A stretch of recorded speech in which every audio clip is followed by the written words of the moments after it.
சிச்சுவேஷன்ல இவ்வளவு கோடான கோடி மக்களுக்கும் சில மக்களை விசாரிக்கிற நேரத்தில் திரையிடுவான். அல்லாஹ் தஆலா திரையிடுவான். அந்த மக்களை விசாரிக்கிற நேரத்தில் அந்த மக்களுக்கும் இவருக்கும் இடையில் ஒரு திரை விழுந்துடும். எந்த ஒன்றும் அவங்களுக்கு விளங்காது, எந்த ஒன்றும் அவங்களுக்கு விளங்காது.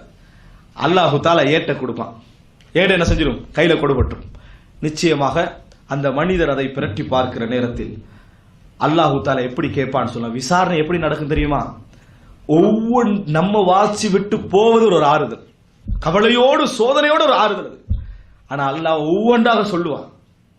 ஒவ்வொன்றாக என்ன? யுஅர்ரிஃபு, நீ இதை செய்தாய், இந்த பாவத்தை செய்தாய், இந்த பாவத்தை செய்தாய், அப்படி என்று சொல்ற அந்த அல்லாஹ் தஆலா சொல்லிக்கொண்டே வருவான். சொல்ல சொல்ல சொல்ல இவருடைய முகம் கருத்து கொண்டே வரும். ஹதீஸ்ல வரும். எப்படி? இவருடைய முகம் மாறிக்கொண்டே வரும். நிச்சயமாக இவர் குற்றவாளி, ஆனால் நரகத்துக்கு போகின்ற குற்றவாளியாக இருந்தாலும் இவருக்கு ஒரு மன்னிப்பு இருக்குது. இவருக்கு ஒரு மன்னிப்பு இருக்குது. இவர் கேட்டுக்கொண்டு அல்லாஹ் தஆலா கேட்டுக்கொண்டே வர, இந்த பாவம் உனக்கு தெரியுமா, இந்த பாவம் தெரியுமா, மாறிக்கொண்டே வரும். பின்னர் அல்லாஹ் தஆலா சொல்வான், குன்து அஸ்துருஹா அலைக ஃபித் துன்யா, உலகத்திலே நான் யாருக்கும் தெரியாமல் இந்த பாவங்களை நான் உனக்கு மறைத்து வந்தேன். இந்த உலகத்தில் யாருக்குமே தெரியாமல் மறைத்து வந்தேன். இன்றைய தினமும் நான் அதனை மறைக்கிறேன். இந்த மக்களை விட்டு என்ன செஞ்சுக்கிறேன்? இந்த வசத்தர்துஹல்யம், இன்றைய தினமும் நான் உனக்கு மறைத்து விட்டேன். வகஃபர்து லக், உனக்கு உன் பாவங்களை நான் மன்னித்து விட்டேன் என்று சொர்க்கத்திற்கு அல்லாஹ் தஆலா என்ன செய்து விடுவான்? அனுப்பி விடுவான். இதுக்கு பின்னால் அந்த பாவம் என்ன செய்யாது? உலகத்துல எவருக்குமே என்ன செய்யாது, அதை விளங்காது. யாருக்கும் அந்த பாவம் என்ன செய்யாது, போக முடிஞ்சு.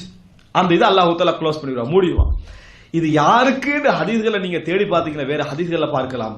இந்த உலகத்தில் ஒரு முஃமினுடைய செய்தி கேள்விப்பட்டு, மோசமான ஒரு செய்தி கேள்விப்பட்டு யார் மறைத்தாரோ அவருக்கு அல்லாஹ் தஆலா நாளை மறுமையில் எல்லாரும் என்னது அவமானப்படுகிற அந்த நேரத்தில் அல்லாஹ் தஆலா என்ன செஞ்சிருவான்? அதை மறைத்து விடுவான். ஆனால் யார் ஒரு முஃமினுடைய குற்றத்தை வெளியே கொண்டு வந்து அவமானப்படுத்தினாரோ அப்படிப்பட்டவர்களை அவர் கௌரவத்தை விரும்புகின்ற நாளில் அல்லாஹ் தஆலா என்ன செஞ்சிருவான்? அவமானப்படுத்தி விடுவான. ரசூலுல்லாஹி ஸல்லல்லாஹு அலைஹி வஸல்லம் சொன்னார்கள், இந்த வேலையை செய்வதற்கு நம்ம தேடி போகணுமா அல்லது தேடி வருதா எங்களுக்கு இந்த நன்மை?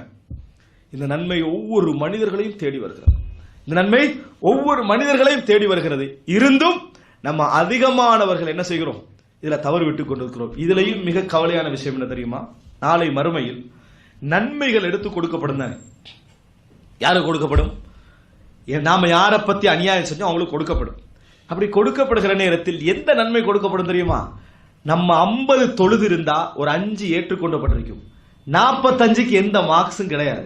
எனவே 45ல இருந்து கொடுக்கப்பட மாட்டாது. எது கொடுக்கப்படும்? 5ல இருந்து.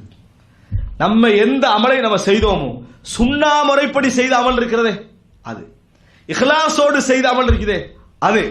அப்படி என்றால் நம்ம செய்த கோடான கோடி நன்மை செய்திருந்தாலும் சரி, அத்தனை போய் 1 லட்சம் மிஞ்சும் என்றால் அந்த 1 லட்சத்தை அல்லாஹ் ஏற்றுக்கொண்டிருப்பான் என்று சொன்னால் அந்த 1 லட்சத்திலிருந்து இவனுக்கு என்ன செய்யும்?